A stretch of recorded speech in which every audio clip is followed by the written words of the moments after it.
қаланың көшесіне жаңа үйленген жастарды көрдім. Жастары шамамен 12-13 жаста. Бала мәз.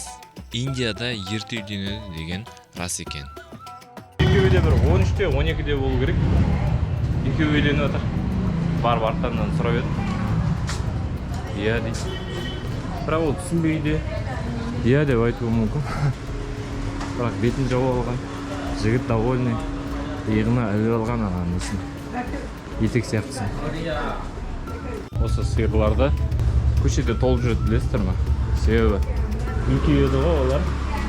Үлкейгеннен кейін оларды соймайды, өлтіре алмайды. Өздері өлгенге дейін, табиғи түрмен өлгенге дейін солай жіберіп қояды. Көшеде жүреді солай. Адан тамақ ішіп, мынадан тамақ ішіп, сөйтіп жүреді.